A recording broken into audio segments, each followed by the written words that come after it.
Hello everyone. तो 31 तारीख यानी कि कल की सबसे बड़ी खबरों में से और आज के न्यूज़पेपर की हेडलाइन का हिस्सा जो है वो एक रक्षा समझौता रहा है।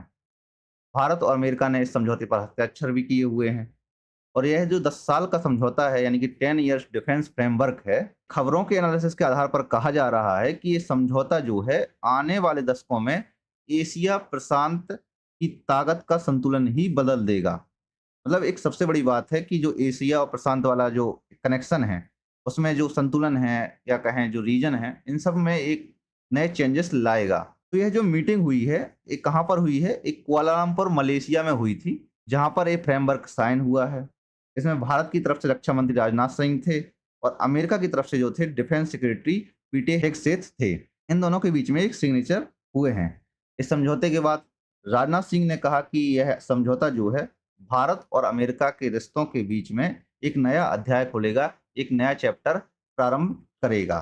तो ऐसा भी नहीं है कि ये फ्रेमवर्क कुछ नया है हमारे लिए, क्योंकि ऐसा पहला फ्रेमवर्क जो है तो सन 2005 में सिग्नेचर हुआ था। वहीं जो दूसरा फ्रेमवर्क हुआ था तो 2015 में। और यह जो कल यानी कि 31 अक्टूबर 2025 को हस्ताक्षर हुए हैं इस पर, ये तीसरा है। ये अभी तक का थोड़ी-सा नया है और इसमें बहुत सारे परिवर्तन आने वाले हैं, नए डेवलपमेंट, नए विकास के साथ। तो अगर आप चाह रहे हैं कि ऐसी बड़ी-बड़ी खबरें जो जियोपॉलिटिक्स और डिफेंस, वर्ल्ड अफेयर्स से रिलेटेड जो भी न्यूज़ हैं, उनका विस्तार से एक्सप्लेनेशन चाहते हैं, तो इस चैनल यानी प्राइम अफेयर्स को अभी सब्सक्राइब कर लीजिए और इसके साथ में बेल आइकन को भी दबा लीजिए और इस वीडियो को अपने दोस्तों के साथ शेयर भी कीजिए। तो अब चलते हैं, इस खबर को और गहराई से समझते हैं, जिसके लिए कुछ हमारे सामने बड़े प्रश्न हैं कि will this deal become the biggest shock for China? क्या यह डील है जो चीन के लिए एक बड़े झटके के रूप में बनेगी या हो सकती है? और जो दूसरा क्वेश्चन है, can India lose its strategic freedom from this deal? क्या भारत इस डील से अपनी रणनीतिक आज़ादी खो सकता है? ये भी संभावना बनी हुई है। और जो अंत में क्वेश्चन आएगा हमारे सामने और तीसरा क्वेश्चन होगा, वो will this 10 year agreement give defence jobs to Indian youth and new tech opportunities और is it's just a photo opportunity?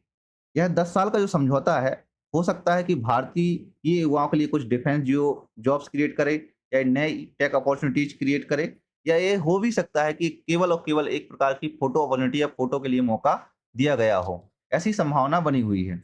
अब आता है हमारा जो पहला प्रश्न आता है कि will this deal become the biggest shock for China? या चाइना के लिए एक नाइटमेयर के रूप में काम करेगा? जो यूएस के सेक्रेटरी थे, उन्होंने बोला हुआ है या कहें राजनाथ सिंह के जो काउंटर पार्टनर हैं, उन्होंने कहा है कि जो दिस एग्रीमेंट है, यह एग्रीमेंट है जो एक कॉर्नर स्टोन के रूप में करेगा रीजनल यानी क्षेत्रीय स्थिरता के लिए। जिसका अगर सीधा-सा आशय देखा जाए, तो जो ये डील है एशिया में चीन के प्रभाव को संतुलित करने के लिए है। अब अमेरिका और भारत एक साथ जो है इंडो पैसिफिक रीजन में सुरक्षा और तकनीकी साझा करने का प्रयास कर रहे हैं। जो इसका असर है बेसिकली वो कहाँ पर पड़ेगा? जो क्वाड गठबंधन है, इंडिया, यूएस, जापान और ऑस्ट्रेलिया पर, इस पर भी पड़ने की संभावना है। लेकिन हमारे सामने एक सबसे बड़ा सवाल यही आता है कि जो क्या भारत वाक़ई चीन को रोकने की तैयारी कर रहा है या केवल और केवल एक प्रकार का बस दिखावा कर रहा है? इस पर तो देखो इतना ही अभी कहना चाहिए हमको कि जो समझौता कागज़ पर है, तब तक शक्तिशाली नहीं होता है जब तक उसकी जो गूँज है वो ज़मीनी स्तर पर ना सुनाई दे। तो प्रयास ये होना चाहिए कि जो ये सिग्नेचर हुए हैं, ये जो समझौता हुआ है, इसको ग्राउंड लेवल पर किसी भी प्रकार से लागू किया जाए।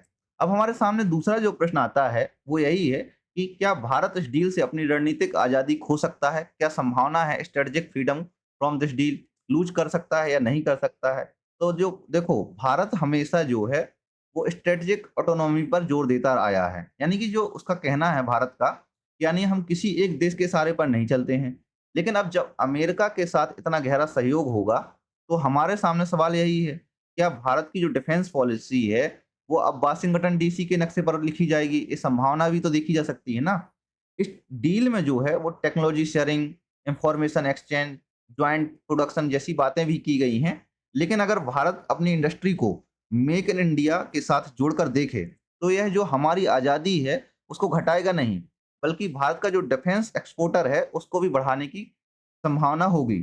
तो ये जो समझौता है भारत की कमजोरी नहीं होगी, बल्कि एक प्रकार की नई ताकत भी साबित हो सकती है। यह एक पॉसिबिलिटीज हो सकती है। अब हमारे सामने एक तीसरा प्रश्न भी आता है कि जो सबसे बड़ा सवाल है कि इस डील से जो भारत के युवाओं को क्या फायदा होगा? इससे क्या संभावना होगी भारत के युवाओं के लिए कुछ जॉब क्रिएट्स होंगी? क्या नई तकनीकी संभावनाएँ बढ़ेंगी? तो देखो, इस फ्रेमवर्क में कहा गया है कि जो दोनों देश हैं, वो मिलकर नई डिफेंस टेक्नोलॉजी डेवलप करेंगे, इन्फॉर्मेशन शेयर करेंगे, को-प्रोडक्शन को बढ़ावा देंगे। तो अगर इसका मतलब देखा जाए, तो जो अमेरिका कंपनियाँ हैं, वो भारत में डिफेंस फैक्ट्री लगाएँगी। तो जो इसका सीधा फ़ायदा है, वो हमारे इंजीनियर्स को भी मिलने की संभावना है, टेक्नीशियंस को भी मिलेगी और जो यूथ है, उसको भी डायरेक्टली इसका फ़ायदा होने की संभावना होगी। लेकिन अगर यह जो एक सिर्फ़ डॉक्यूमेंट है, जो समझौता हुआ है, वो एक केवल केवल डॉक्यूमेंट्स रह जाए या प्रेस कॉन्फ्रेंस तक रहा, तो जो ये डिफेंस जॉब है, वो सपना को केवल और केवल खाली अधूरा रह जाएगा, जैसे कि हमारे सामने सामान्य तौर पर होता रहा है। तो जो देखो, युवाओं के लिए डील है, तभी एक सुनहरा अवसर बनेगी, जब मान लो उसका असर जो है वो कॉलेज से लेकर डिफेंस फैक्ट्री तक दिखाई देगा। ऐसा नहीं है कि अभी आपने एक सिग्नेचर कर लिए और बिना लागू किए उसमें नए प्रभाव देखने को मिलेंगे। किसी भी जो डील है या किसी भी समझौते के प्रभाव तभी दिखते हैं, जब उसको एक्चुअली ग्राउंड लेवल पर लागू किया जाए। यही तभी हो सकता है। तो इस जो समझौते हैं, उससे दुनिया को तो यही संदेश गया है कि भारत जो है अब वो ग्लोबल पावर के रूप में उभरेगा। लेकिन क्या वाक़ई में उभरने की संभावना है? वो अब किसी के साये में तो नहीं है। देखो, भारत अब किसी के साये में तो काम नहीं कर रहा है, बल्कि अपनी शर्तों पर साझेदारी कर रहा है। देखो, अभी कुछ समय पहले भी ये समझौता हुआ था। अभी जो प्रेज़ेंट में यूएस प्रेसिडेंट और कहें पीएम मोदी के बीच में डील होने की संभावना हो सकती है, ट्रेड डील होगी। अभी आने वाले समय में भारत और यूएस के बीच में, वो उसमें देखना है कि क्या परिवर्तन आते हैं। डिफेंस डील तो ऐसा है, ये फ्रेमवर्क 2005 से चला आ रहा है, तो एक प्रकार का रिन्यूअल है, अभी कुछ बहुत बड़ा परिवर्तन नहीं है। देखो, इसके साथ भारत को अभी सावधान रहना होगा, जो है किसी भी प्रकार के जो मिलिट्री डिपेंडेंसी है, उसके ट्रैप में ना फँसे और यह भी देखना है कि जो मेक इन इंडिया है और जो आत्मनिर्भर भारत के कार्यक्रम हैं, वो भी इस रास्ते से ना हटें, बल्कि उस पर हमारा जोर बना रहे। अब क्योंकि जो असली डिफेंस हमारी ताकत होगी, वो केवल हथियारों से तो नहीं आती है, बल्कि जो अपने निर्णय हैं, उसको खुद लेने की आज़ादी भी हमारे पास होना चाहिए। अब आपके से सवाल है एक हमारा कि जो ये 10 साल का जो डिफेंस फ्रेमवर्क है, भारत के युवाओं के लिए केवल और केवल देश की सुरक्षा के लिए एक प्रकार से गेम चेंजर होगा या नहीं होगा? अगर होगा तो वो भी बताना है आपको, या फिर ये भी जो बाकी समझौते की तरह है, सिर्फ़ बयानबाज़ी तक ही सीमित होगा? इस पर जो आपके विचार हैं वो कमेंट सेक्शन में ज़रूर बताना है आपको। वहीं अभी तक आपने प्राइम अफेयर्स चैनल को सब्सक्राइब नहीं किया है तो उसको ज़रूर सब्सक्राइब कर लीजिए और इस वीडियो को अपने दोस्तों के साथ ज़रूर शेयर कीजिए। धन्यवाद।